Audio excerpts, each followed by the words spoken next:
Welcome everybody and happy 30th virtual class. This is amazing that we've had 30 so far. It's actually kind of sad too because that means it's been 30 weeks that we have not been together. So hopefully soon, we'll see. We do have the live classes, of course, so if you do need to get out of your house, you certainly can do that. So in my section, I'm going to do some circles here. They're going to be varying sizes. You don't have to draw quite as many as I'm going to draw. When I did my practice for my class, I had a lot less circles in there, and it looked really cool. This might actually get to be a little bit too busy with all of these here. So we're going to see how it looks, and by we, I mean me, because you've never seen it before. But I'm going to compare it to what I did for the class, and for the class papers, excuse me. This might be a little too busy, but we'll see. So again, it's just random circles, nothing fancy there. So now between each circle, I'm going to draw some concave lines. They're arched lines, which means that they go in the center and out on the outside. I'm going to color them in because I want to see what it will look like with the black lines that tie them all together. Again, from when I did my class drawings, I did not color them in, and it looks pretty cool. So we'll see at the end. I kind of have a feeling that these black gooey cheese lines might get lost a little bit, so we'll see how it goes. And again, by we, I mean me. So you're just going to draw these between the circles. They should not touch each other, especially if you're not going to color them in. The lines should not touch. You can just leave. You can make them as wide as you want. They can make them a little bit thicker than these. Doesn't matter. And they don't have to go between every single circle that you have. It doesn't matter. You just want to kind of break it up a little bit if you want a couple sections that are a little bit thicker, or excuse me, a little bit bigger in between the circles. That's fine. You can just leave some of them without the cheesy strings here. So it's up to you what you want to do. I'm just going to finish this off and then we'll move on.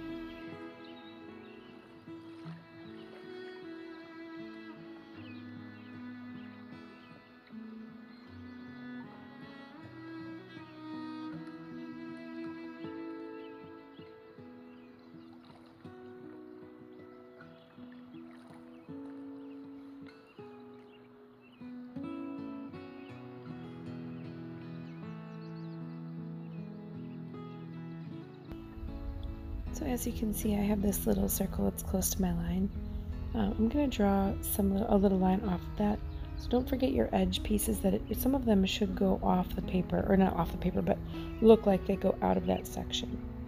You don't want to have them just kind of floating there. They should look like they attached, like this one here. I'm just going to shoot one random one up off the edge here to make it look like it's anchored somewhere else off of the, or behind the sidelines. It's up to you.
I think that looks pretty good, so I'm just going to go with that.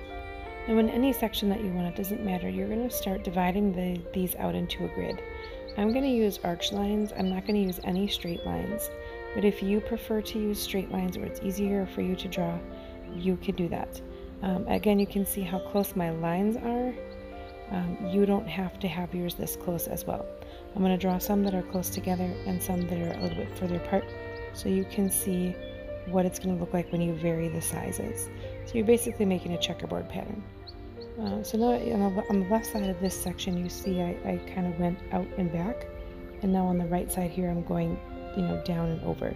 So it makes it kind of look like it's puffed up a bit when you have those lines go in opposite directions. So now I'm going to add my checkerboard pattern, and I'm going to color these in right now because I want to see kind of how busy it looks as I go with these smaller ones. I didn't use any smaller ones when I did my class picture or my class drawings, so I think it might get a little busy, but I kind of want to see what it looks like when, like, this square here has these, or this section has these tiny checkerboards, but then the next one maybe has large ones. So I'm going to alter back and forth, but again, you're basically dividing the grid up so that you can draw checkerboards in every single section.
Alright, so I think I'm going to actually jump over one.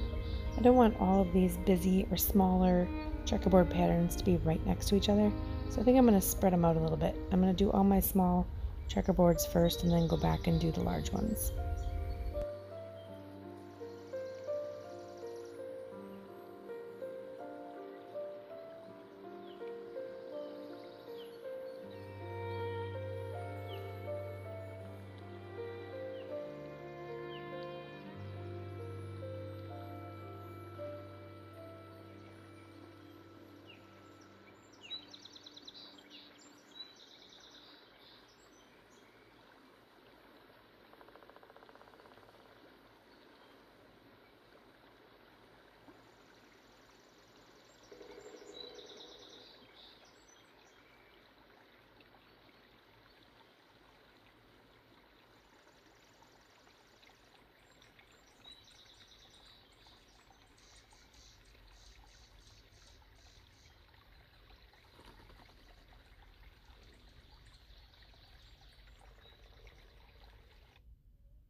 Alright, so I think that looks good. I'm just going to kind of go into here and draw a little bit wider grid just to kind of see, because I have it pretty well surrounded by the small grid. And again, you don't have to do anything fancy with these lines. Just arch them however you want. You don't have to arch them how I'm doing it.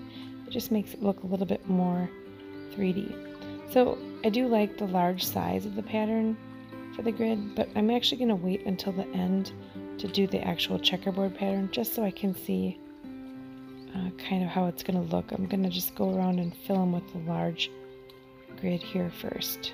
And I just want to see what it looks like. So again, you can just continue on drawing your grids however you want and your checkerboard pieces however you want. You certainly do not need to do them the way that I am.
Alright, so I have all the small ones filled in. Now I'm going to go back and I'm going to do the large ones. There really was no rhyme or reason to that. I just wanted to see how it was going to look before I started coloring these in. Not like I could do much about it because it's impermanent marker, but you know what I mean. Just kind of wanted to see how it would look. So again, I'm just going to do this, and I will tell you that you should kind of follow either a line or a row because your eyes get kind of batty when you're looking at all of these little teeny lines going in different directions, and I'm certain I'm going to mess up. So let's see if we can see where I mess up.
Okay, so here's my mess up here. I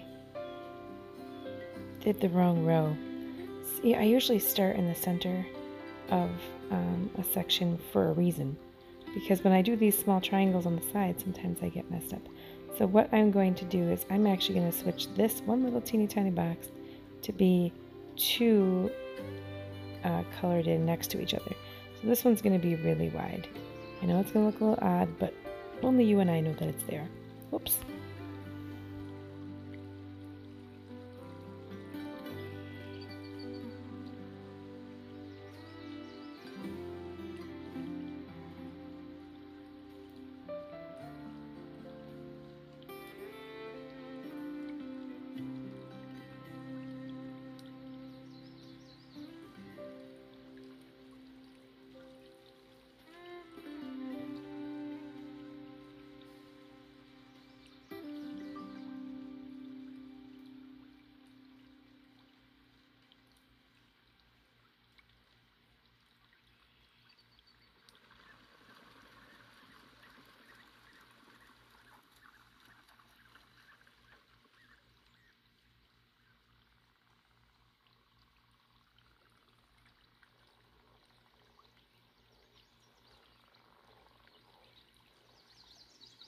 Alright, so that's the busy pattern that we're drawing in the background.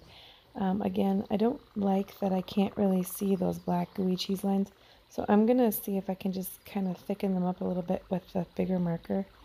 I don't know that it's still very noticeable, but it's better, I guess, than it was. So this really isn't necessary. It's just I want to see what it's going to look like when I make them a little bit wider. I don't know that it's making a huge difference, but I'm going to carry on.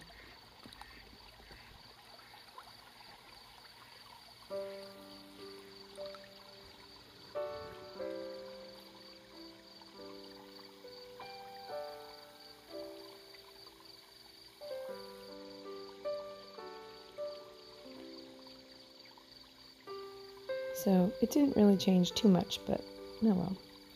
So now I'm going to use some colored pencils. This part's optional. You can do whatever you want. You can just use a regular pencil if you don't have colored pencil. That's just fine. I'm going to do a very thick color. I want them to be very solid, very nice. I do have one section on my circle that's a little bit lighter than the rest of it, so it kind of looks like what I call a light line. I'm not sure what the actual technical term is, but it's where like the glare line is, I guess. It would be like if you look at something shiny, there's always like a point where you can see kind of where the light's coming from. So mine are not quite that noticeable, but I'm going to have one like lighter section on all of these. Again, this part is optional. You can do whatever you want, but I think it looks really, really, really neat with all these color pops in there.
All right, I think it looks cool. It's very 80s, that's for sure.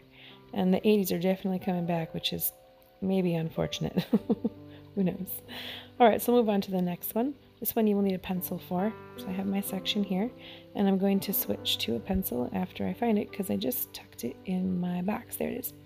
All right, so what you're going to just pick a side. It doesn't matter which side. I'm going to start in the upper left corner. I'm going to draw an arched line that goes from the left corner kind of down to my bottom line, and then a second one to match it. However, at the bottom it gets wider. So it starts closer together up at the top, and then down towards the bottom here you can see that it's getting wider. So it's really wide here and skinny up here. And again, the three lines that we're going to draw, they're close together at the top, but again further apart at the bottom. So everything's closer in the top left corner, wider in the bottom right. So I have my 3 lines there. Now I'm going to do the opposite thing, but I'm going to weave these. So I'm going to start here and I'm going to go over the first line, jump over and go under this line, and then go over the third one. Start skinny and do the same thing. So I'm just going to basically trace that thing. So this is why we do that in pencil. So I'm going to go back and I'm going to erase these two lines in here so that I know it's really hard to see on the video, but I'll trace it and then you'll be able to see it. So this one, the second one, I'm going to go opposite. I'm going to go under, then over, then under. And my second line will copy. Again, getting wider at the bottom left corner. Like that. And I'm going to go back and erase the pieces that I don't need because I don't want to mess it up. And then my third line, I'm going to start a little closer and then go over and then under this one here. Over and then under. And I won't hit that third line because it they just don't match. So it's okay that that third line doesn't touch the third line. So now I'm gonna go back over it in the marker, and this is, if you're following along, you can do that too. Otherwise, now that you can see it better on the video, you can just pause the video and kind of copy what I have here. So now you can see I'm leaving those breaks in there, and that's because my other line will weave around that. So here I have the break up here, and then it's long, so you can kind of see it as I'm starting to draw with the marker here, that you can see where the other pieces come down.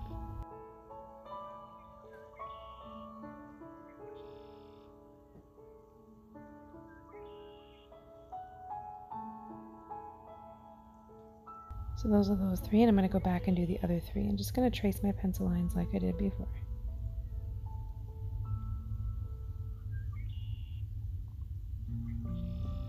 So you can see how it's woven, over, under, over, under. So this one's under, this one's over, and under. And by under, I mean like it looks like it goes behind, obviously not. It's not actually under, obviously. And then this one goes over, and then under that last, or the second one, excuse me.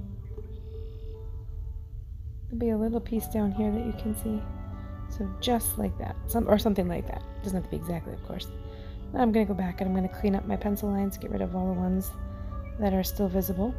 Because I did alter the lines a little bit, if my pencil line was a little wonky. Just go back and erase those. Alright, so now I'm going to take my little marker, or in your case it'd be a pen, and I'm going to draw a circle kind of in this little crook of where each of these straps meet each other. This is optional. You don't have to do this part. You can decorate or finish this off however you want. But if you want to give this one a try, you certainly can. So you can see that these circles that are at the top are going to be smaller in size than the ones that are down towards the bottom of my section. And that's because everything that at the bottom should look like it's closer to me. So I want these to be bigger than the ones that are further away. Oops, I think I missed one up here. So you might not see anything in that one. So these end sections are a little tricky. You can just kind of eyeball where you think you might have something. Alright, so now what I'm going to do is I'm going to grab my pencil, and I'm actually going to do the shading. And the reason I'm going to do the shading now is because I'm going to color in the background, and that way I don't have to worry about getting pencil anywhere else. So it doesn't really matter. So each of these spheres, or each of these circles, I'm going to turn kind of into a sphere so you can see that it looks like 3 dimensions. So the very bottom, as you can see, I do have pencil around the very outside edge. It's on the inside of the circle, but around the outside, there's a very thin line. And at the bottom here, I'm going to add a whole lot more pencil to make it really dark. Because the bottom of the sphere is going to be my darkest section, or my darkest shadow.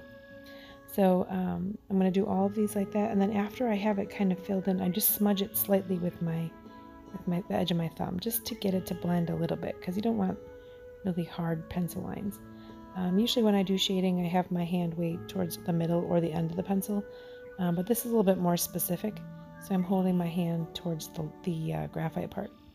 And then of course, if you mess up a little bit, fill in your circle a little bit, if you take your eraser and you just sort of grind it, don't actually brush it over your paper, but put your eraser down and sort of put pressure on it. It will actually lift some of the graphite off for you without making a really hard eraser line. So you can give that a try too.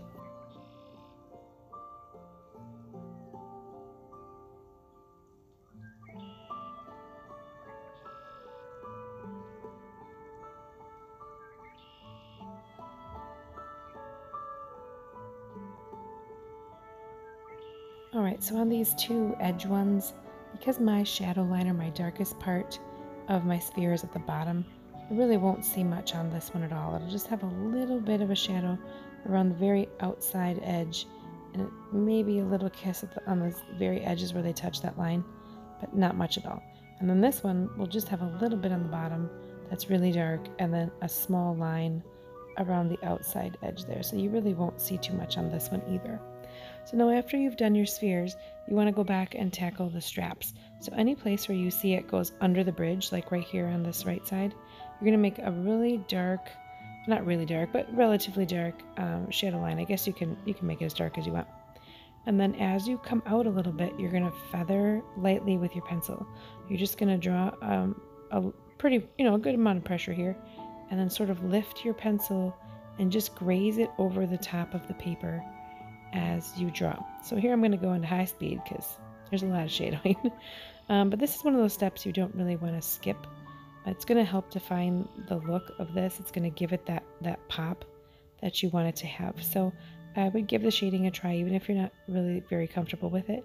You want to give it a try just to see how you can do so.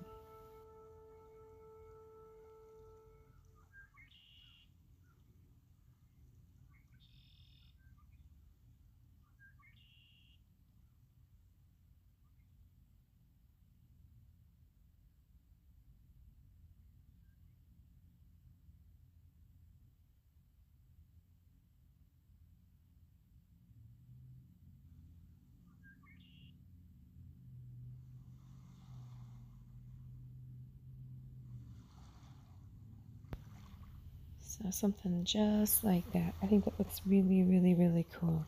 You can definitely see it pop off. So now I'm going to use my thicker Sharpie. If you don't have a thicker marker, you can just use your Crayola, or you can skip this part, or you can add whatever decoration in the back you want. I'm going to color it in because I think that the black background makes the straps and the shadowing that I did on the objects, or excuse me, on the lines and the spheres, it makes it pop off even more. So I'm just going to go ahead and shade all of these in quickly.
So I love the look of that with the dark background. Again, it's completely up to you. I'm just going to go back with a smaller marker and get these little sections right under my spheres. My Sharpie was a little bit too thick to get in those sections, so I'm just going to tidy that up quickly. All right, I think that looks very, very nice. Excellent job. So now we're going to do the last one. It's a bunch of little critters that we're going to draw. And I'm actually going to draw a line. No, I'm going to switch to my thicker marker, and just because it makes a little bit better base line, but you don't have to do that. You can just draw a regular line. And now I'm going to just go through and I'm going to draw some little critters. So the first one I'm going to do the top of its head. So that's just a nice wide arch there. I'm going to draw some little ovals on the side. And then I'm going to draw his little eyes. And then his little nose. And it's just a circle, just a semicircle there. So this is the little bear. So over here I have kind of a little section. I'm going to draw a triangle down. It's a rounded triangle. And then an arch top. I'm going to draw two little slots for its nostrils. And then two relatively large hollow eyes. So what I mean by hollow is that there's no center. Now I'm going to draw a line that goes down, kind of like the gooey cheese lines we did before. And now I'm going to go crazy with the feathers. You should be very lightly touching your paper, extremely random. This is something that you can practice on a piece of scrap paper, or just draw a whole bunch of them, whatever you want to do. So I'm going to feather down the sides of its neck, as well as up the neck itself. So that is Mr. Ostrich. Now over here, I'm going to draw another, it's a little bit smaller, but another semicircle there. I'm going to draw a little bit longer oval eyes, and then a little upside down triangle nose, and of course our big bunny ears. It goes up to a point and then comes back down. Alright, so for the cat, you're going to come straight up. You're going to tip in a little bit to make the ear, arch the top of the head, up and straight back down. I'm going to draw my nose. It's a little upside down triangle, of course, not very big. And I'm going to draw some little eyes, little oval eyes, and a shoot, and a whoop, whoop for its whiskers. And the very last one is going to be an oval. It's a little bit more of a rounded oval. Now this is the tricky part. You go out and down at an angle and back up, and then draw a little line. So out, down, back up, and draw a little line. And then you can draw a semicircle here. Little two piggy nose nostrils here. Two little teeny tiny eyes. You want to add a curly Q on the end? You certainly can do that.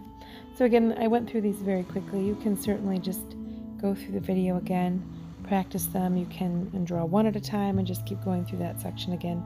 It's entirely up to you, but we're at 40 minutes, so I'm trying to go a little quicker. So I do hope you enjoyed the drawings for today. I went a little bit bigger today because we're at our 30th class, which is fantastic. Thank you so much for your time, for coming back to the library, if you've tried the live classes, for joining me for drawing virtually, if that's how you prefer it as well. I hope to see you very soon, and I hope you have a wonderful day.